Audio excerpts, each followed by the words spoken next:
Her perfume was still trapped in the hallway rug. It hit me as I was lying face down on the floor, halfway through cleaning up the shattered pieces of the clay mug she made me for our 5th anniversary. I didn't even drop it out of anger. I dropped it because my hand wouldn't stop shaking. That call, it came out of nowhere. 7 days. That's how long it took for her to realize independence didn't taste like freedom, it tasted like stale granola and cold silence. At least, that's what she hinted through choppy breaths and a weak, trembling, "I need you." But I'm getting ahead of myself.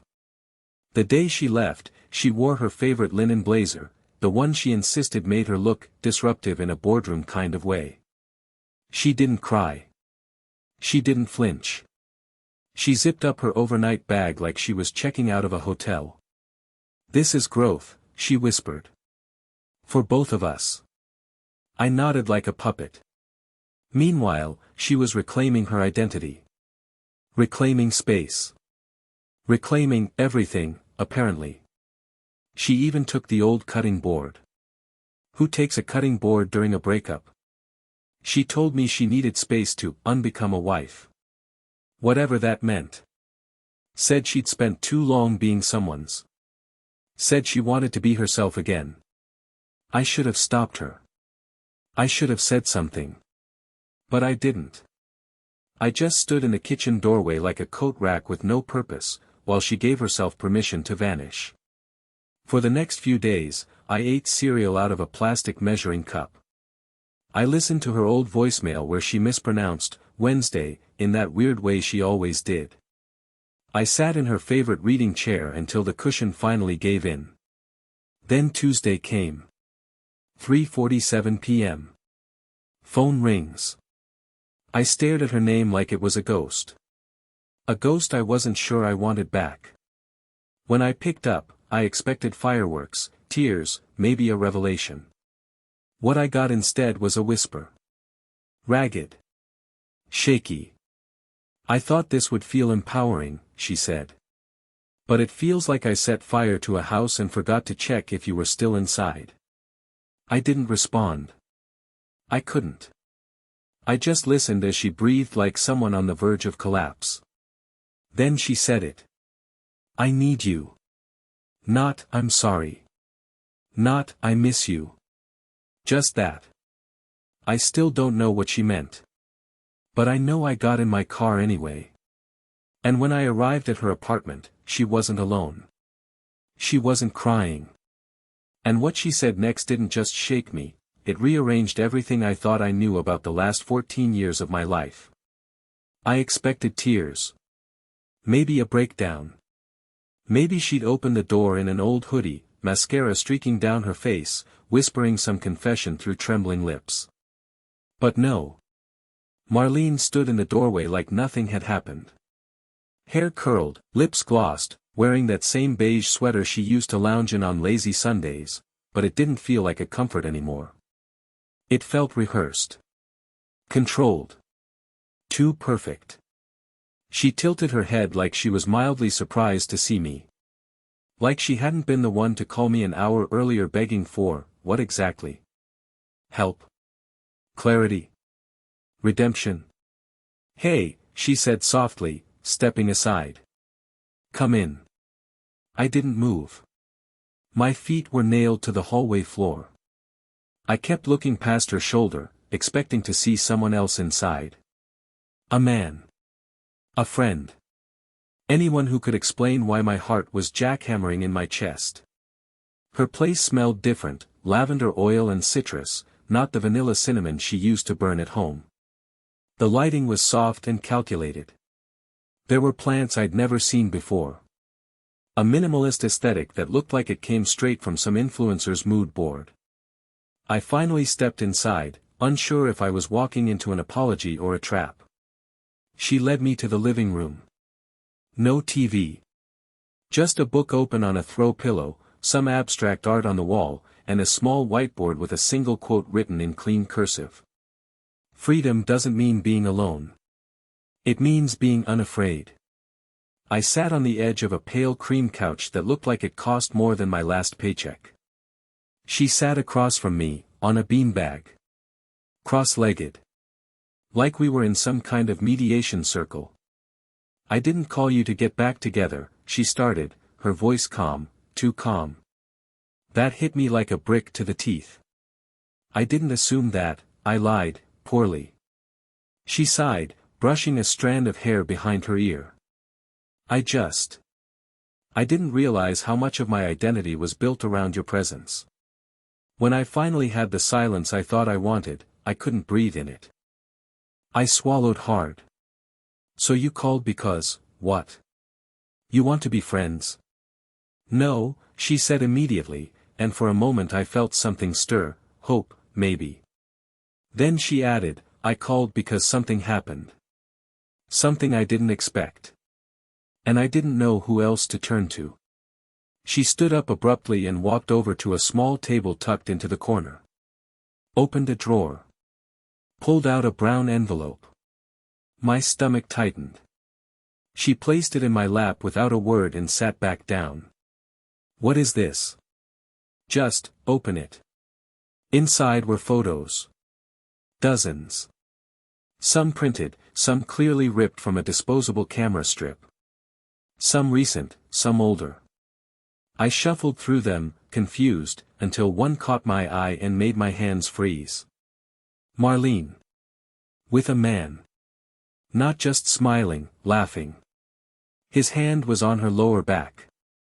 Another photo, same man, same expression, but this time he was sitting on our couch.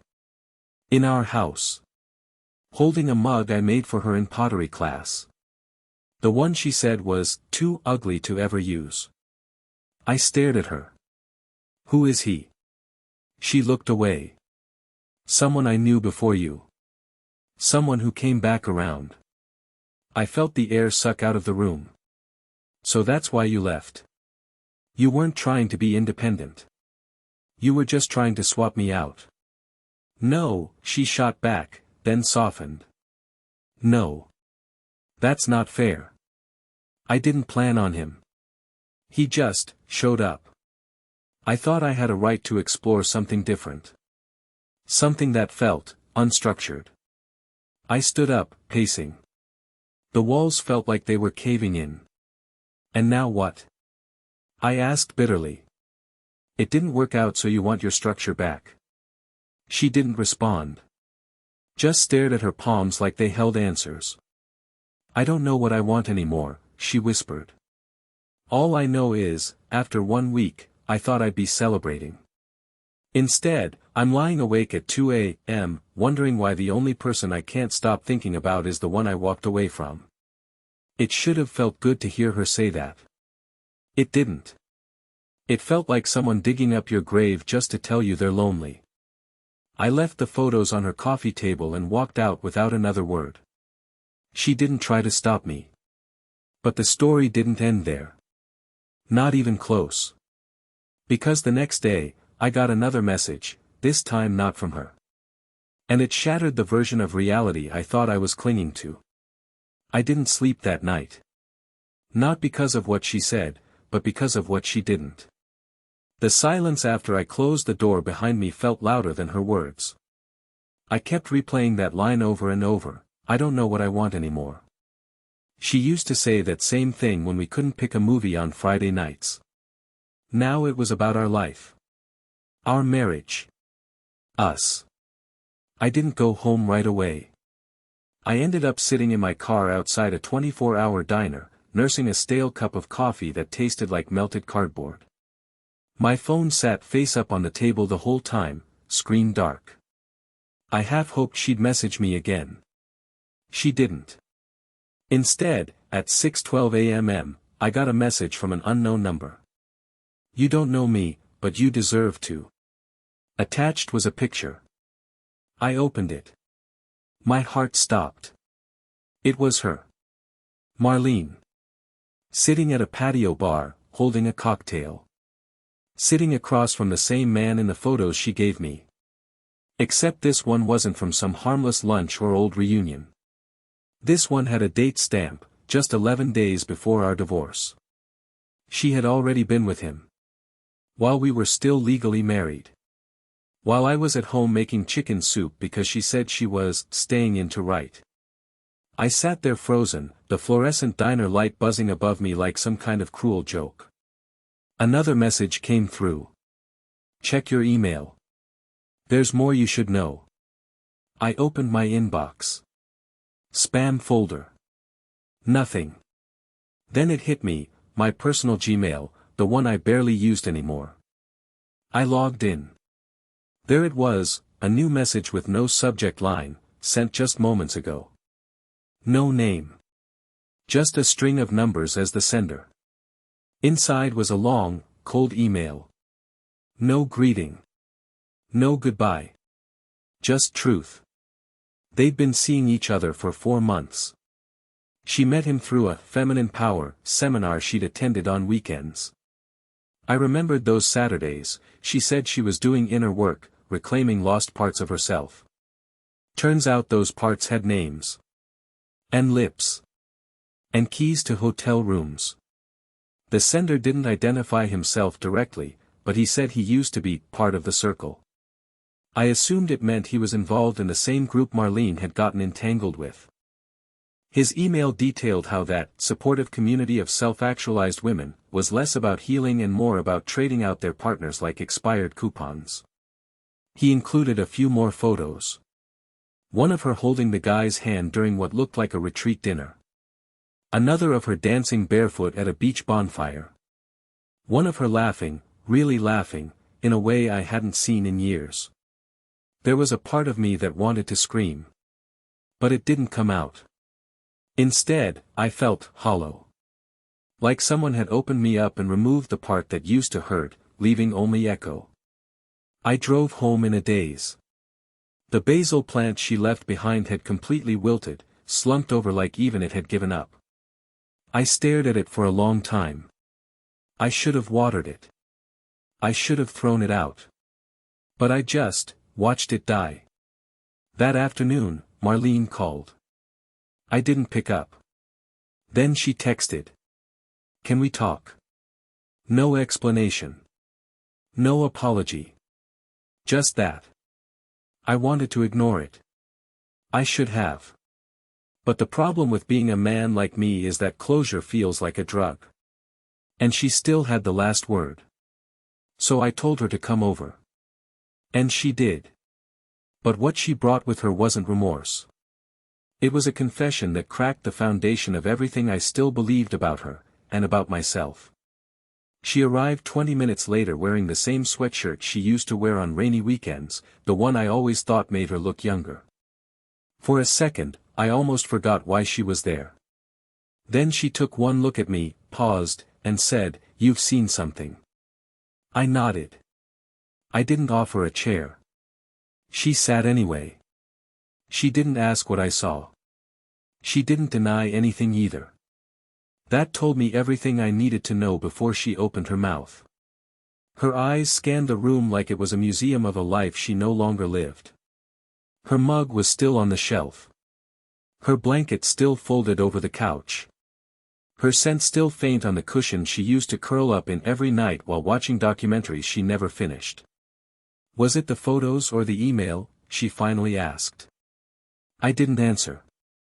Instead, I looked at her, really looked. And for the first time, she looked tired. Not guilty.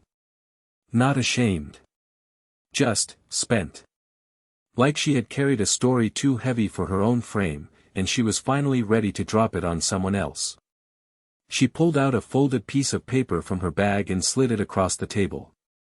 Her hands trembled. I wasn't going to show you this, she said. I wrote it the day before the divorce was finalized. But then I got scared you'd think it was manipulation. I didn't touch it. She went on. I didn't cheat in the way you're imagining. There was no grand affair. It wasn't romantic, Emory, it was psychological. That seminar group, they pushed me into thinking I was a victim of my own life. They said if I stayed with you, I was choosing smallness. That dependency was weakness. That the only way to become the woman I was meant to be was to abandon the life I had built. I scoffed. So they gave you permission to blow up our marriage? She blinked slowly. No, Emory. I gave myself permission. That's the worst part. I wanted to believe them because it gave me a way out without having to confront myself.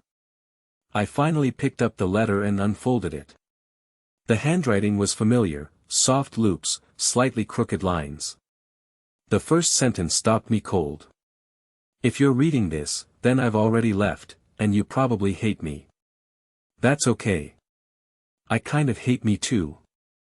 She looked down. I wrote that after watching you fix the hinge on the pantry door. Something so small, but you did it like it mattered. And I realized. I couldn't even remember the last time I looked at you and saw a person instead of a problem.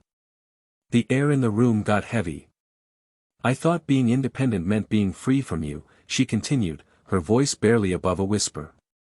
But what I've learned in the last week is that I'm not free. I'm lost. I traded connection for control.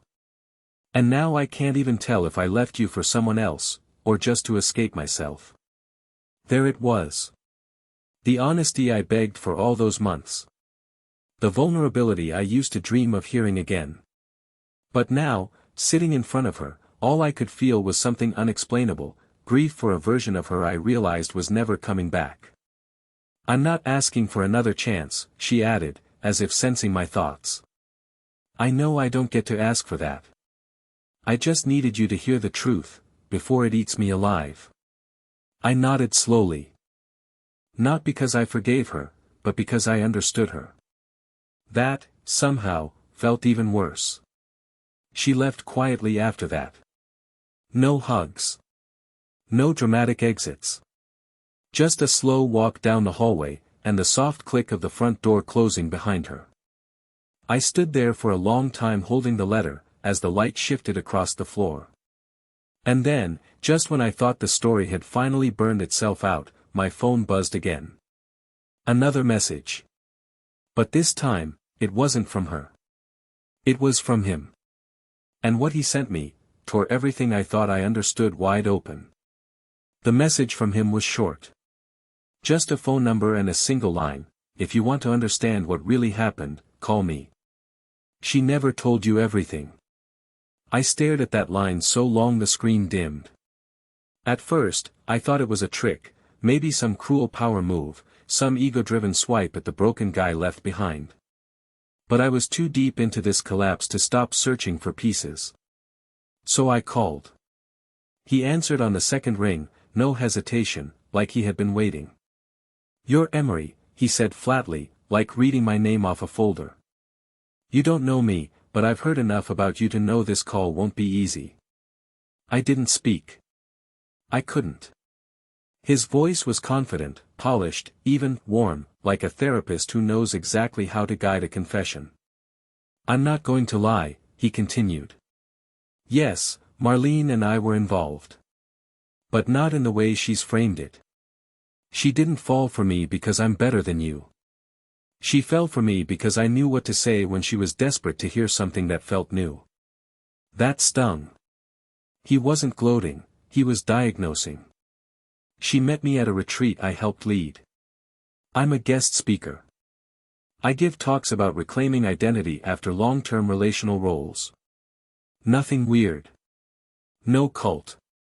No brainwashing. Just women looking to feel seen." My stomach churned. I hated how reasonable he sounded. "She told me things about your marriage," he said, lowering his voice like he was walking into sensitive territory. "Not awful things. Not scandalous things. Just sad ones. She said you used to ask her if she needed anything every 5 minutes. That you asked if she liked your outfit before going to the grocery store. That when she told you she was overwhelmed, your answer was to offer to alphabetize the spice rack." I winced.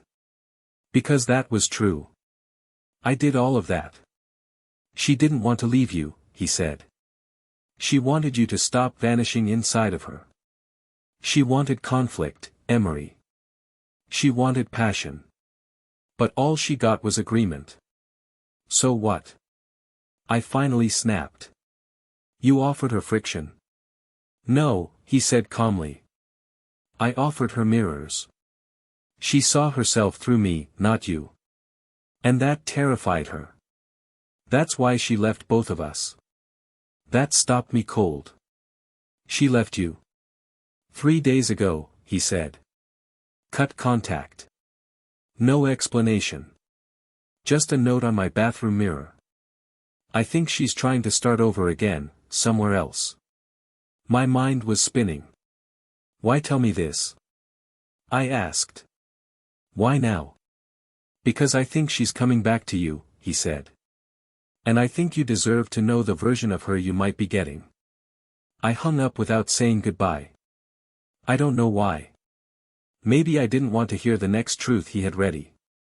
I sat on the floor of the kitchen, hands buried in my hair, shaking. This wasn't the story I thought I was in. I wasn't the betrayed husband with a wife stolen by some polished snake. I was the man who disappeared into politeness and got replaced by a stranger who simply spoke louder. And now, the woman who lit the match and walked away might be circling back, not because she loved me, but because her second escape plan failed. 2 hours later, she messaged again. Can I come by tonight? I have something I need to give you. It's important. I didn't answer right away. But of course, I said yes. And when she arrived, standing on my porch in a storm, soaking wet, holding something in her hands like it weighed more than her entire past, what she gave me wasn't an apology, or a ring, or even closure. It was something that made my knees give out. Something I didn't know existed. Something that proved neither of us had ever told the full truth. The rain was slashing sideways across the windows when she knocked. I hadn't turned on the porch light, but I didn't need to, I knew it was her. There's a certain kind of knock that carries shame in it, a softness that sounds like apology wrapped in hesitation. I opened the door, and there she was, hair plastered to her face, eyes glassy, soaked through. She didn't ask to come in. She just held something out, a sealed envelope with my name written on the front in her handwriting, the same way she used to label my birthday cards. I took it, and for a second we stood there in silence. She didn't step forward. She didn't even shiver. She looked like she had rehearsed this moment 100 times and still wasn't ready. What is this? I asked quietly, fingers tightening around the paper. I needed you to see this for yourself, she said. I couldn't explain it out loud. I've tried. I mess it up every time. I looked down at the envelope, then back at her. I'm not doing this for us, Marlene, I said, unsure whether I meant it. I'm not holding out for some redemption arc. I know, she whispered. This isn't about that. This is about something I should have told you before I ever said the word divorce. And then she turned and walked back into the storm, her figure swallowed by the dark before I could even call her name. I stood at the door for a long time, envelope still unopened. My brain screamed at me not to do it, not to rip open the next wound just when the bleeding had finally started to slow. But I did. Of course I did. Inside was a stack of printed emails. Dozens of them. And they weren't hers, they were mine. Except. I never wrote them. They were all addressed to an account I didn't recognize. Each one was a journal entry, written like I was confiding in someone. Not a friend, not a lover, more like a confessional. The emails detailed my doubts, my fears, my frustrations. They were intimate. Specific. And they read exactly like me. Only. I had never typed a single word of them. At the very bottom of the stack was a letter. Handwritten. From her. You used to talk in your sleep, it began. And for a while, I kept a notebook by the bed to write it all down. I thought it was funny at first. Then it wasn't. You said things you would never say to me when you were awake. Honest things. Dark things. Desperate things. I started to wonder if I was living with a version of you you didn't even know existed. She wrote about how she took those sleep talk ramblings and, in a fog of confusion, began writing emails to herself as if they were from me. She said it made her feel like we were talking again, like she was finally getting the raw, unfiltered version of me that had been buried under polite questions and emotional quiet. "I know it sounds crazy," she wrote. "I know it's a violation. But I needed you to be real with me, and this was the only version of you that ever was."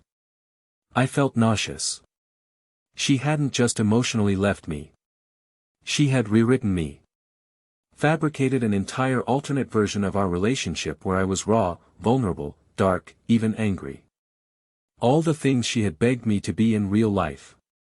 She had sculpted a version of Emory that was honest because the real me wasn't brave enough to be. And yet, somehow, I understood why she did it. Maybe that was the worst part. I spent so many years trying to be the calm in her storm, the foundation when everything else cracked. I thought I was being strong by being quiet. I thought I was being supportive by never raising my voice, never taking space, never telling her the full truth when she said she was lost. But in doing that, I became a background character in my own marriage. I don't know how long I sat there reading and rereading those emails. There was something disturbing about it, sure, but there was something deeply human about it too. She had been so starved for connection that she created a version of me to talk to. And I had been so emotionally absent that the fake me was more alive than the man sleeping next to her. But what truly unsettled me, what haunted me even more than her confession, was the final line in her letter. "If he ever finds you too, promise me you won't let him rewrite you the way I did." That line didn't make sense. Who was he? And that night, for the first time since the divorce, I locked my bedroom door. Not because I feared her. But because something in her voice, something in that final sentence, felt like a warning. A warning I was too late to understand. I didn't sleep that night. Not even a little. I lay in bed clutching the envelope of phantom emails like it might vanish if I let go, my mind racing in loops I couldn't slow down. That final sentence, "If he ever finds you too," repeated itself like a riddle carved into the walls of my skull. I read her letter again. Then again. I even held it to the light, hoping for some hidden meaning, some clue. But there was nothing else. Just those 12 loaded words and her unmistakable handwriting. It didn't make sense. Who was he? The guy from the seminar? The mystery emailer who claimed to be helping me? Or someone else? By morning, I couldn't take it anymore.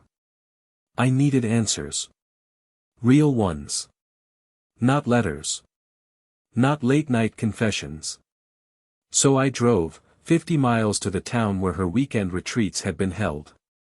The name was easy enough to find in my email history, the Harbor Path Collective. I pretended I was a prospective member, someone interested in signing up. The receptionist gave me a pamphlet, warm tea, and a tight-lipped smile that felt like she knew more than she was saying. While she stepped away to make a call, I wandered. I found a bulletin board tucked between two plants. It was covered in Polaroids, smiling faces, people hugging, candles glowing, quotes about rebirth and energy. I scanned every image until one stopped me cold. Marlene. Standing next to a tall man in a maroon scarf, his arm draped over her shoulders like he owned her soul. His smile was wide, like it had swallowed every secret in the room. There was a name underneath. Jonah, facilitator. I snapped a picture and slipped out of the building before anyone could ask questions. I didn't go home. I parked at a gas station and started digging. Social media, online registries, old forums. Jonah wasn't just a facilitator, he was the founder. A former therapist stripped of his license 10 years ago after multiple complaints about ethical violations. Nothing criminal. Nothing on record. Just a series of stories that all sounded like Marlene's. Women joining his program, transforming their lives, then vanishing from their old ones entirely. And then something else, buried deep in an online discussion board filled with anonymous posts. If Jonah tells you he's seen your real self, run.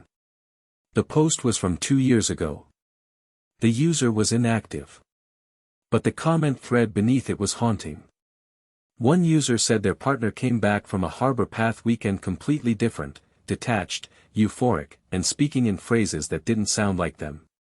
Another wrote that their spouse left after one session, claiming to have seen a truer version of their past inside someone else's dream. I felt sick. I remembered what Marlene had said about hearing things. About mirrors. About losing days. I remembered the dead look in her eyes when she stood on my porch. And suddenly, that final line in her letter snapped into terrifying clarity. If he ever finds you too. I'd assumed it was metaphor. A symbol. A warning about manipulation. But what if she meant it literally? I called her. No answer. I called again. Voicemail. I drove back to her apartment, heart pounding the whole way. I knocked. Nothing. I buzzed every unit in the building. Still nothing. Finally, the neighbor across the hall cracked his door open. You looking for Marlene? He asked. She moved out. When? 3 days ago. Left before sunrise. Couple suitcases. No furniture. Didn't say where she was going. Panic set in. I drove home on autopilot, adrenaline numbing my limbs, until I stepped inside and immediately knew something was wrong. The air felt heavier.